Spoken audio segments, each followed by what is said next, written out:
Bene, eccoci insieme anche oggi. Abbiamo il piacere di avere ospite Stefano Tigani, avvocato, tante cose, ma qua in particolare come presidente dell'associazione Passaggi a Nord-Est, che tra l'altro venne a presentare meno di un anno fa. A questo punto, presidente, felice? Quasi ad un anno dalla presentazione dell'associazione?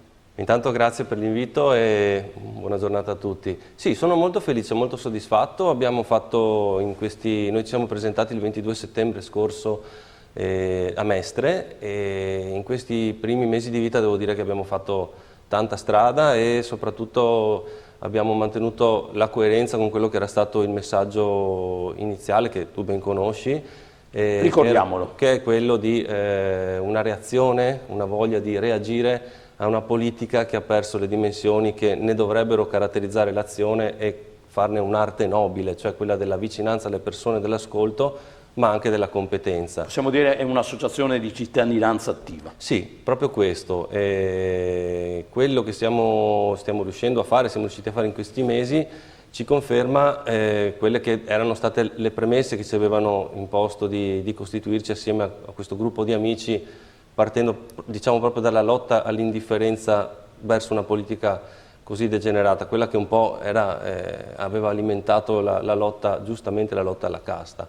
E abbiamo costituito una rete, ed è questo che ci fa particolarmente piacere, di persone interessate al sociale, interessate alla politica, interessate all'economia, che fanno parte di diverse categorie, davvero le più disparate, con le quali stiamo riuscendo a creare un gruppo di persone, come ti posso spiegare, che vedono davvero nella relazione qualcosa in più che ci può far fare un salto di qualità nel nostro territorio. Noi, lo sai, abbiamo sempre detto, questo non è un partito, assolutamente non sarà una lista elettorale, è piuttosto un partiamo, quindi ci mettiamo in cammino nel nostro territorio, proponiamo alla un laboratorio di idee e di proposte. Un laboratorio di idee e di proposte, ma che mirino a arrivare a dei risultati concreti, perché sai, limitarsi a parlare di argomenti sì, è bello, ma non crea risultato. Invece misurarsi poi con delle campagne di azione attive, che sono quelle che poi, se posso anche vorrei brevemente ricordare,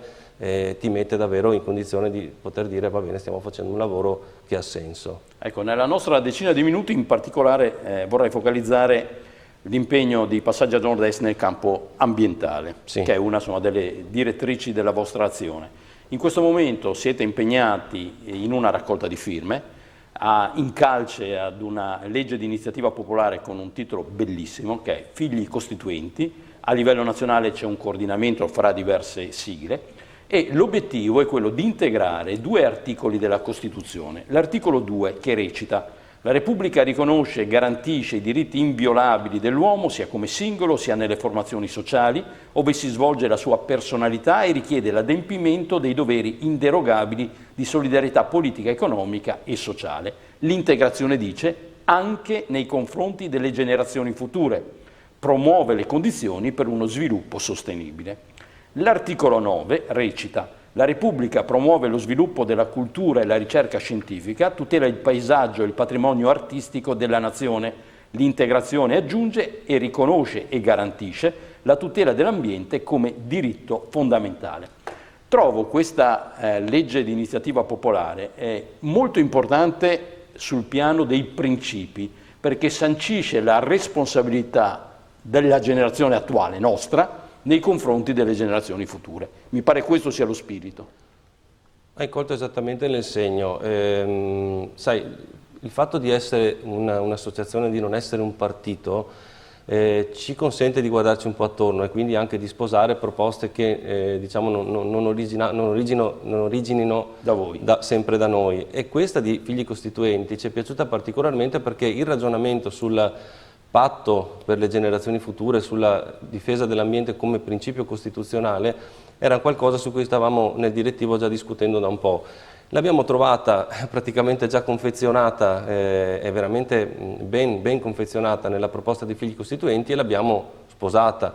L'abbiamo lanciata con la prima raccolta firme che abbiamo istituito, che abbiamo organizzato durante la nostra festa che abbiamo realizzato il 22 maggio scorso, e quindi alla presenza anche di rappresentanti di alcune delle associazioni che hanno dato vita a questo progetto, e per noi è una campagna di azione che deve andare al risultato, però è una chiamata all'azione che vorrei fare anche, nel senso che tutti noi possiamo contribuire alla raccolta di queste firme. Bisogna raccogliere almeno 50.000 firme, diciamo, entro l'autunno. Quindi anche qualcuna di più, perché poi sai, ci può essere qualche annullamento di firma, eccetera. Quindi i moduli sono tutti reperibili nel sito figlicostituenti.eu e tutti possono raccogliere le firme, basta avere la presenza del consigliere comunale nella zona di competenza o di un notaio o di un cancelliere. Noi lo stiamo già facendo, le firme. Vanno previamente vidimate in Corte d'Appello o anche in Comune ed è facilissimo, basta crederci, noi ci crediamo perché inserire nella Carta Costituzionale, quindi nella legge madre delle nostre, che dà origine alle nostre leggi, questo tipo di principio significa vincolare il legislatore a legiferare secondo questi principi, quindi a obbligarlo a pensare che le decisioni che prende oggi graveranno sulle spalle di chi verrà domani, che oggi su queste leggi non può dire niente. Del resto non è una novità, nel senso che noi in Italia ci arriviamo sempre dopo, ma nel resto del mondo questa è una cosa che si è già sviluppata. Ad esempio il Giappone ha studiato un ministero per il futuro, in Svezia c'è un comitato interministeriale sul futuro sostenibile. In Italia poi, quando avremo cristallizzato questi principi nella Costituzione, dovremo anche decidere come svilupparli. Vedo che tra le proposte c'è quella di costituire una commissione parlamentare che valuti ogni provvedimento di legge in questa prospettiva, cioè l'incidenza che avrà sul futuro. Ma sicuramente questo è, chiamiamolo il minimo della pena, nel senso che quantomeno va fatto questo. Secondo me ci si potrebbe spingere anche un po' oltre, davvero la creazione anche di un'agenzia o addirittura di una commissione interministeriale su questi argomenti. Credo che al giorno d'oggi stia diventando una necessità. Speriamo che ci seguano, tutti gli amici che ci stanno guardando e ci guarderanno vengano a firmare per i banchetti che comunque noi come Passaggio Nord-Est in tutto il Veneto stiamo istituendo da qui a ottobre. Troverete naturalmente poi nel nostro sito dove li faremo, ma comunque se ci contattate siamo ben disponibili a darvi tutte le informazioni necessarie, anche le persone che possono venire ai banchetti. Allora, tra gli obiettivi della legge di iniziativa popolare Figli Costituenti, che sono l'equità fra le generazioni, la crescita sostenibile e la difesa dell'ambiente. E a proposito di quest'ultimo mi collegherei con un'altra delle proposte dell'Associazione Passaggio Nord-Est, che è quella della certificazione ambientale per i comuni. Sì, allora questa è stata la nostra seconda campagna di azione, è tuttora la nostra seconda campagna di azione. L'abbiamo cominciata, ne abbiamo dato il via il 17 gennaio scorso in seguito a un convegno che abbiamo tenuto con l'ANCI Veneto, con l'ANCE Veneto e col Kyoto Club presso la sede dell'ANCI di Selvazzano Dentro, e noi crediamo molto in questo. In che cosa si sostanzia? La certificazione ambientale nasce dal Green Building Council, quella che sposiamo noi, perlomeno quella che si chiama Lead for Cities, nasce dal Green Building Council e si tratta di misurare le prestazioni ambientali della città sulla base di 5 parametri, quindi il consumo energetico, il consumo idrico, i rifiuti, i trasporti e il benessere sociale. L'unica città che ha adottato questo parametro e che ha ottenuto la certificazione Gold in Europa è Savona, e noi abbiamo avuto con noi la sindaca di Savona che ha dato la sua testimonianza e ci ha parlato di un'esperienza unica, un'esperienza che ha consentito alla città di rendersi anche trasparente, perché la fase preliminare della certificazione è lo studio dei dati della città, quindi i cittadini sanno in che città stanno vivendo, e sulla base di quello si creano i presupposti per correggere, per integrare e per rendere quindi la città non solo sostenibile, quindi garantita come sostenibile, ma soprattutto attrattiva anche per investimenti. Quindi ma qual è la differenza fra questo tipo di certificazione, che so, le varie bandiere blu, bandiere arancioni che vengono attribuite da associazioni ambientaliste, dal Touring Club? Che è come se fosse una certificazione di qualità della città, quindi è stata studiata dagli operatori, diciamo, del settore, e individua i parametri sui quali la città deve inserirsi per essere considerata tale. E ripeto, quello che a noi interessa tantissimo è far capire che oltre a avere una città che possiamo, diciamo, autodefinirsi sostenibile, consente e garantisce degli investimenti. È molto importante perché anche questo Certo. muove l'economia. Ecco. Allora, sulla base di questo abbiamo avuto un'intuizione proprio per il fatto di dire siamo cittadinanza attiva, vogliamo influire dall'esterno sulle attività di governo, per così dire. Abbiamo approfittato della tornata elettorale delle amministrative, abbiamo lanciato un appello che trovate sul nostro sito, passaggianordest.it.